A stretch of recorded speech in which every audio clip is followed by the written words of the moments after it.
Okay, well, in theory, everything is running live at this point. I realize that the camera view is a little shitty, but yeah, sorry, that's just the best I can do. Let me see if I can actually. That's a little less harsh. I apologize for the low camera quality. I do not have a dedicated webcam, so I'm just using the crappy thing built into my computer. Give me a few minutes. I'm gonna get the microphone set up properly.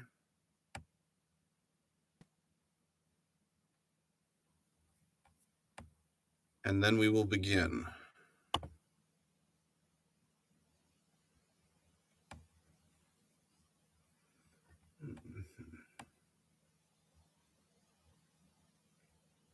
Okay.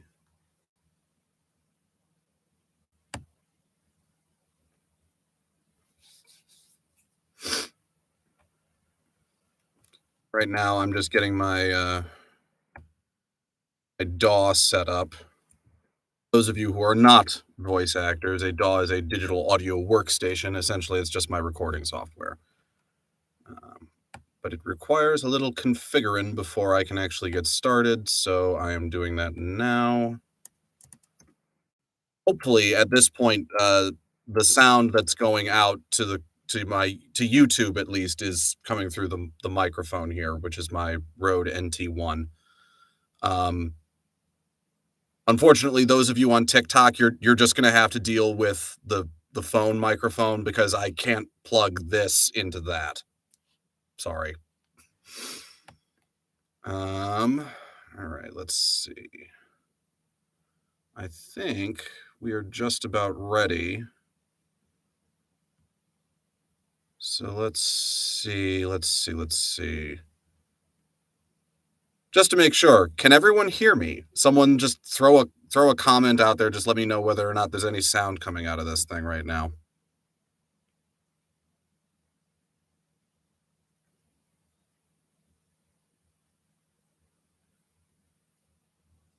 Let's see.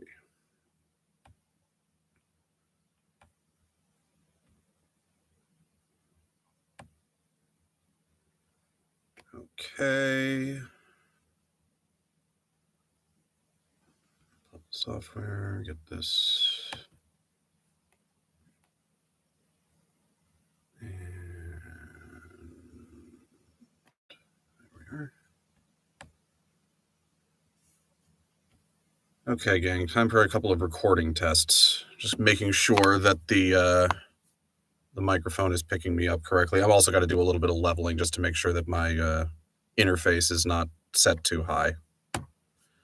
So we're just going to check and see where we're coming in at. Okay, the levels are pretty good. I'm actually going to dial it up just a touch, because one of the advantages to this story is that it's a very, very quiet sort of sounding story. There's a lot of sort of implied whisperage, which I'm planning to take full advantage of. So I'm going to have the interface dialed up pretty high if I have to. Okay, looks like we are just about ready to roll. So I'm going to reset the workstation to 0, and in about 2 minutes, give or take, I'm going to start actively recording.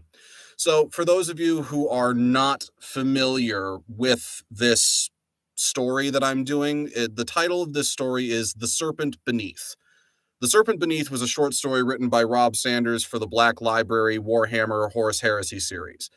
As I said when I announced this project, this basically reads like a Space Marine spy novel, so that's basically how I'm planning to treat it.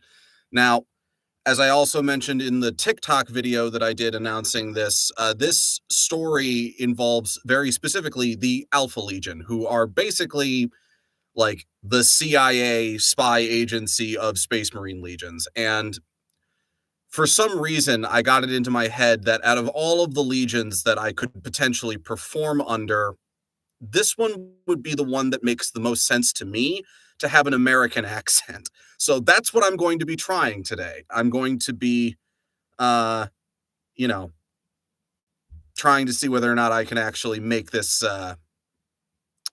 work for me. I'm also planning to try and make all of the character voices who are actually Alpha Legionnaires to sound really kind of similar, because my conceit in this is that they work so hard to be indistinguishable from one another that they would also sort of sound alike. So a lot of the character voices are going to be similar, but only subtly different. So we'll just see how that goes. When you drink blood, how does that work? Do I put sugar in it? Yes. Yes, I do. All right. It looks like we are ready to roll, so I am going to start the recorder, and we will get cracking. To everyone on YouTube, sorry, TikTok, you're gonna have to sit this one out. Everyone on YouTube, because of the way I have to split my own screen in order to see what I'm working with and read off of the novel itself, I'm probably not going to be able to pay attention to your comment threads, but I promise you I will go back through them at the end of all of this, and if people have questions, I will try and answer them to the best of my ability, yada, yada, yada. All right, we are about to start, so let us crack on. All right. We are now recording live. All right, so here we go. Chapter 1. Alpha. Apparatus 5 Hydra. Elapsed time Omega 1 minus 806.44. XXU. 20th Legion Strike Cruiser Upsilon. Everything proceeds in accordance with the Primarch's wishes, my lord. And yet, I am uneasy, replied Omegon. The mighty warrior wandered the darkened oratorium, his attention moving slickly between schematics on the walls and data slates on the round table at its center. Ursinus Eschion stood before him only as a hololithic ghost. The Tenebrae 950 array is a tactical priority, brother. Much relies upon the technology's continued operation. He seated himself in one of the chamber's thrones. He rested his elbows on the armrests and steepled his fingers pensively. You understand my concerns? Of course, Lord Omegon, the pellucid Eschion replied. Omegon remained thoughtful. Eschion no longer wore the robes of the librarius, instead opting for the plain attire of a company legionnaire. As one of the Legion's senior psychers, he had been an obvious choice to oversee the operation of the new Imperial technology, even if his status as a librarian had remained a secret. You understand my concerns, Omegon repeated. But do you share them? He watched a shimmer of doubt cross the librarian's hololithic face. The temptation to lie. The decision not to. The pylon array was constructed precisely to specification, Eschion admitted. It is operating satisfactorily. Speak your mind, Omegon told him, as all of our calling are encouraged to do. This technology is as ancient as it is alien, Eschion said at length. If the designs for its construction and the orders to realize the project had not come from Alfarius himself, I would have thought the endeavor misguided. Sorry, I'm going to have to do that line over one more time. Having a little bit of difficulty getting the stupid PDF to respond when I want it to. All right, stand by. I'm just going to do that one more time. Okay. If the designs for its construction and the orders to realize the project had not come from Alfarius himself, I would have thought the endeavor misguided. Your vigilance and mistrust serve your legion well, Omegon assured him. I have as much distaste for the Xenos and their despicable ways as you, brother. But the Hydra strikes with many heads, and we must indulge variety over prejudice, however natural such a version might be. You know this, Eschion. Of course, Lord Omegon. And, as you said, it is the Primarch's wish. Yes. Yet you are right to be cautious. Are you experiencing any difficulties? He asked. Again, Eshion balanced honesty against prudence, against the prudence of honesty. From time to time, we experience problems acquiring Psyker's slave stock. On occasion, this has brought us into conflict with the Sisters of Silence and their black ships. Nothing my legionnaires can't handle, of course. Does it trouble you, brother, trading in your own kind thus? Eshion considered his answer. The technology is demanding. We all have our part to play. My kind, as you call them, must play theirs, just as the Legion plays its own. Quite, Omegon agreed. Anything else? What of our allies? The Geno 760 Spartacid make restless sentinels, but they carry out their duties peerlessly. The Mechanicum... The librarian paused. Artisan Empire Auguramus is a difficult man. I monitor the pylon array's operation, but he is responsible for its maintenance. He is unnecessarily harsh with the slave stock, and interprets his directives, how might one say, creatively? I suspect he knows more about the technology's workings than he or his people let on. That sounds like a problem. He knows he is essential to the Tenebrae operation, so he takes liberties. It's probably me. I just don't like him. A man would be ill-advised to take liberties with the Alpha Legion, Omegon said coolly. He was out of the throne and back to pacing the oratorium. Master Eshion, your work on Tenebrae has been outstanding, but I want it to remain that way. I feel you would benefit from a fresh pair of eyes to look to your interests. If you feel that is necessary, my lord, Eshion replied. Do you have intelligence placing the operation in any jeopardy? Not directly, but our allies and enemies alike have learned much from us. We do not only have to guard against the Emperor's spies in our midst. The War Master, too, has his fiendish ways. We should never underestimate the threat of the Xenos, and then, of course, we must keep our own friends faithful. Operatives can be bought, but those that share our path can also lose their way. Of course. That is why I must ask you to send me the That's probably going to happen a few dozen more times, so just try to ignore that as much as you can.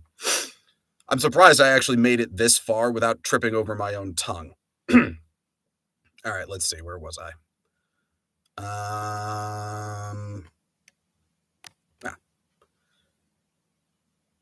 That is why I must ask you to send me encrypted specifications for the Tenebrae base's security and defenses, Omegon continued. Eshion raised an eyebrow. Commander Yannick is in charge of base security, then I'll need them from him. Schematics for the installation, the full designation of troops at your disposal, and details of garrison rotations. That should get us started. Eshion nodded. What do you intend to do with such information, my lord, if you don't mind my asking? It will guide me in the best ways to serve you, Master Eshion. It will help me decide where the vulnerabilities lie, and what other resources I can put at your disposal to ensure the continued smooth operation of this most important of Legion projects. I thank you for your concern and attentions, Lord Omegon. The Primarch was standing by the thick armor glass of the Lancet port. He stared out at the void, cold, empty, and eternal. And yet I feel there is something else, he said absently. Something you have yet to confide, brother. Something beyond these mortal concerns. I'm going to try that last one again. Something beyond these mortal concerns. He turned, noting Eshion's look of uncertainty. Perhaps your gift has given you some special insight, something that brings you unhappiness. The librarian lowered his head slightly. Might I have permission to speak freely, sir? Omegon continued to stare out into deep space. Always. About the pylon. Dusty, you're distracting. Sorry, a friend of mine from YouTube or from TikTok just showed up. What's up, buddy? All right, let's try that again.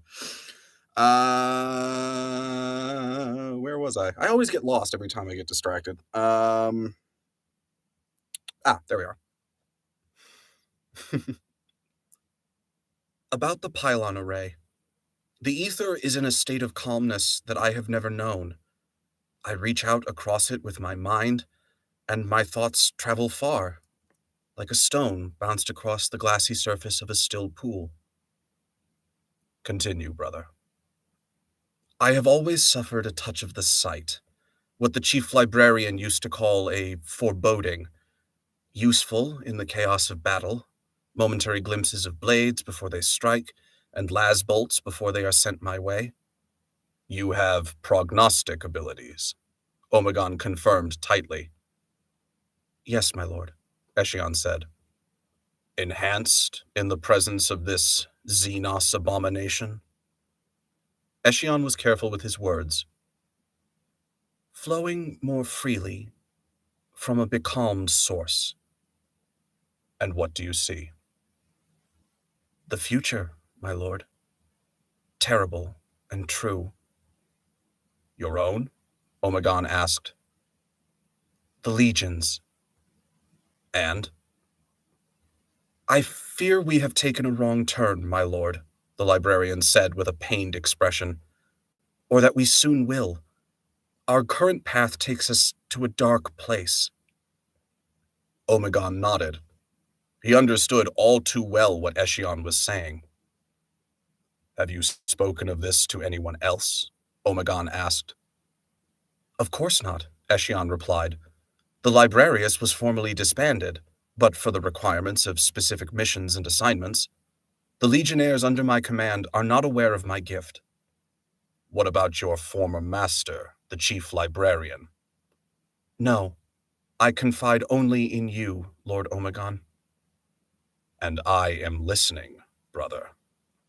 I do not doubt your capabilities, enhanced under these special circumstances. I fear, however, that you glimpse the journey and know not the destination. Trust in this. There are many futures, many eventualities, many paths that the Alpha Legion might take. It is our enemies failing. Sibilance is a problem I will always suffer with, it seems.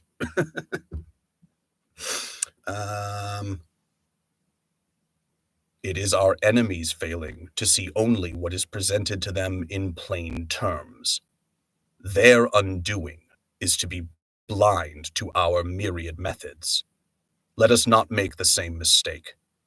You can rest assured that Alfarius knows the darkness you have witnessed and has seen the light beyond. If we stay true to one another, to the purpose for which we were all created, and to the principles upon which our legion was founded, we will find the light together. We will achieve enlightenment. We will secure the ultimate victory. Eshion bowed his head. I thank you for your confidences, my lord. And yours, Master Eshion. I shall expect Commander Yannick's triple-coded transmission shortly.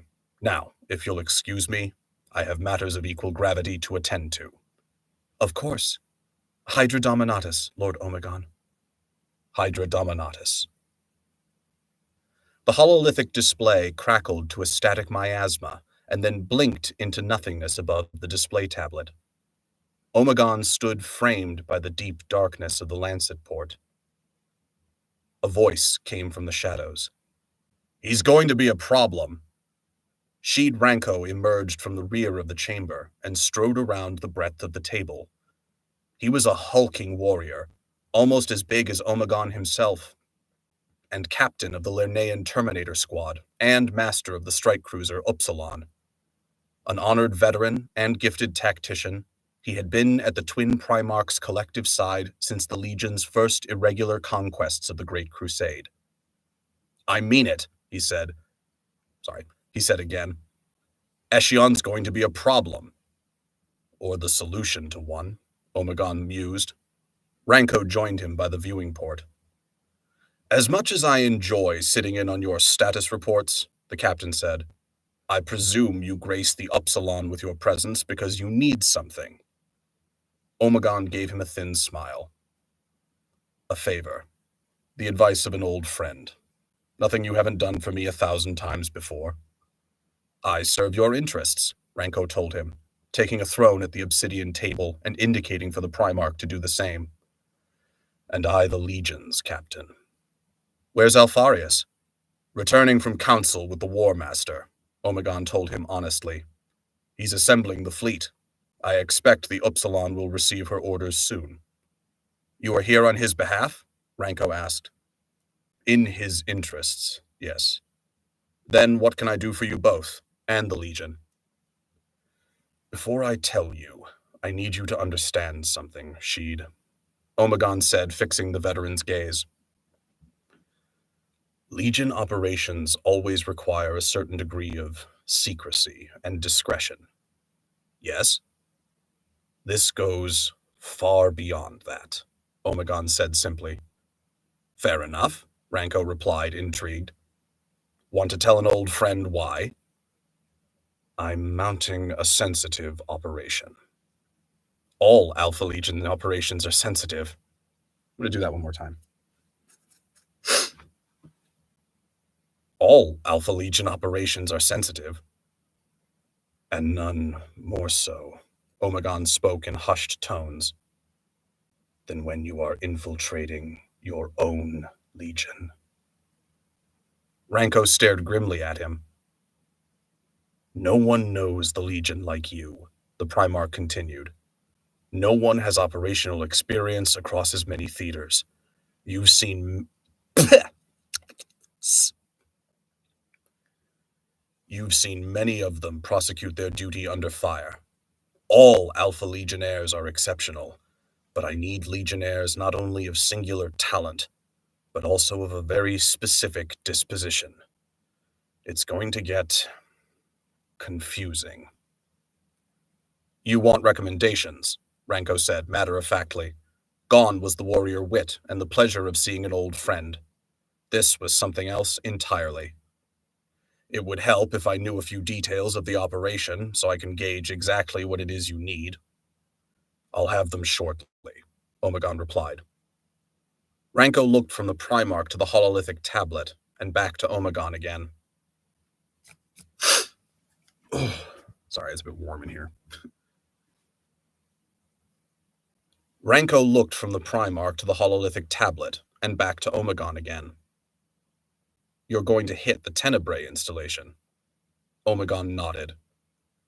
"My informants and astro-telepathic intercepts have detected a leak." "Within the Legion?" "Yes. Sensitive data and information relating to the placement of Alpha Legionnaires and operatives on both sides of the conflict."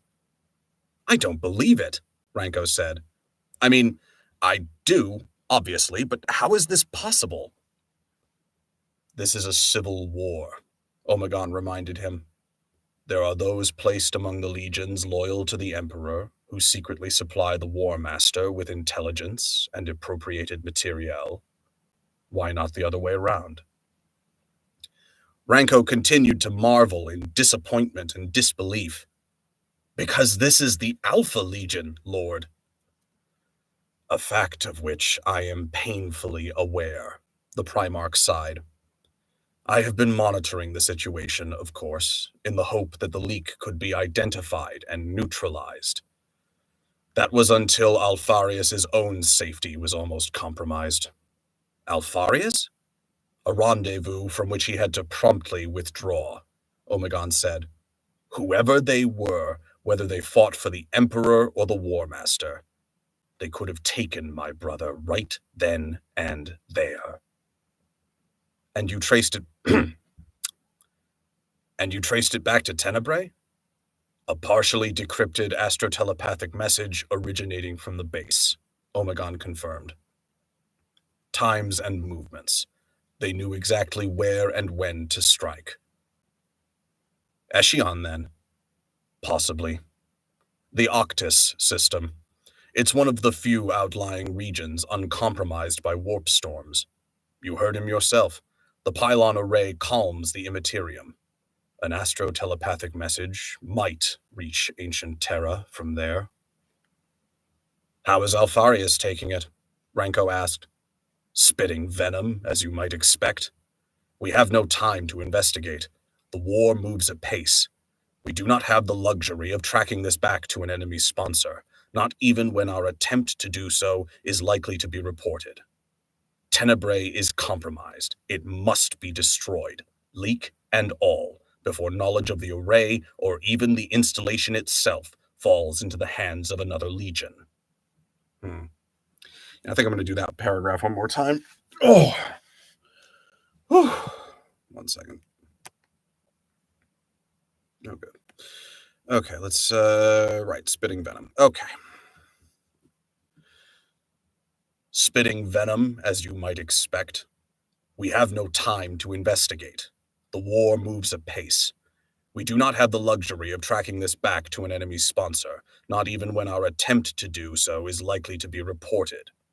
Tenebrae is compromised. It must be destroyed, leak and all, before knowledge of the array or even the installation itself falls into the hands of another legion. Ranko placed a hand upon the table.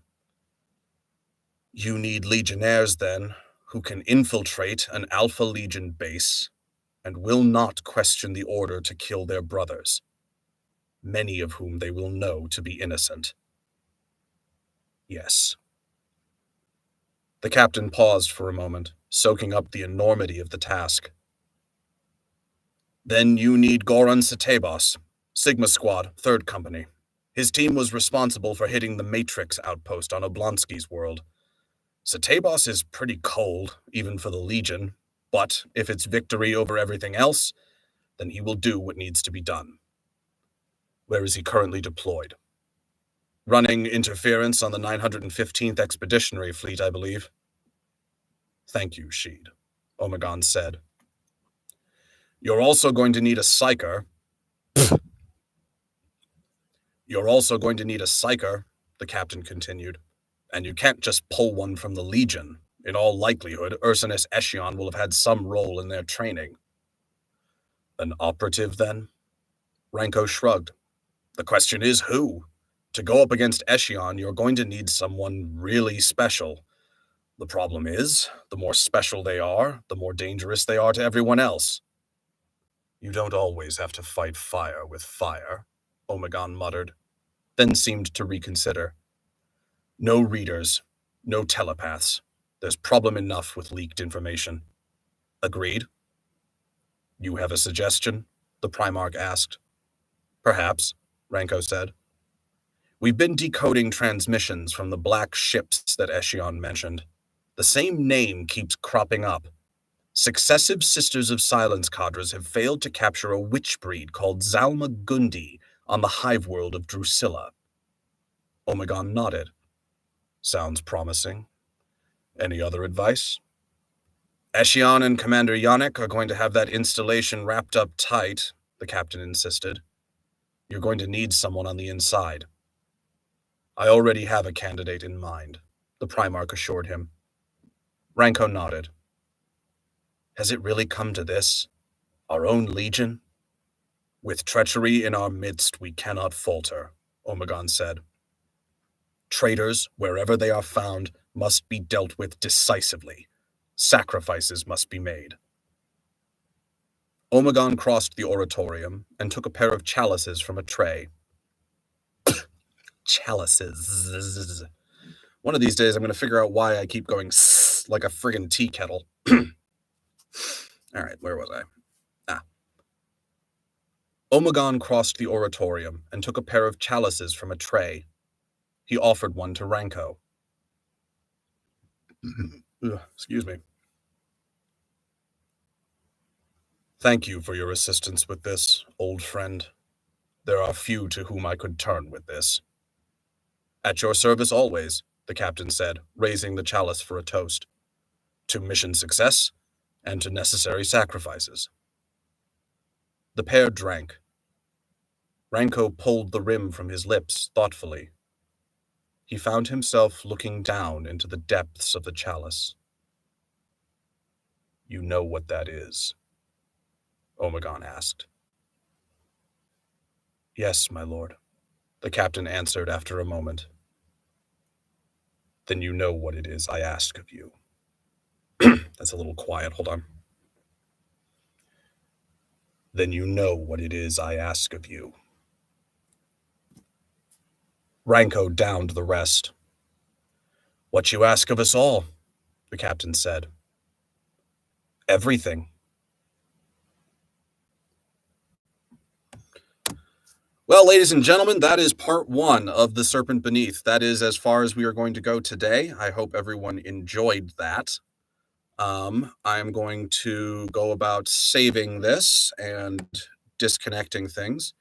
So I will be with you all for another couple of minutes. But this is basically what live streaming a recording session looks like. Yeah. So I just want to say thanks to everyone for showing up and stopping by, saying hi. And just looking through some of the comments on YouTube now. Dayless editing, thank you, I appreciate that. So yeah, if people think that this is something that would be worth doing more often, I am down to do it more often. Shoot me a comment, send me a message, do whatever you got to do. Just let me know. I am just about set here, so I'm about to take off. But I appreciate everyone being here, and hopefully I will have a completed version of this soon. But as I said before, I'm planning to do this one sort of audio drama style, so it's going to have background, music and sound effects where appropriate. So it's going to take a while to get the pieces produced.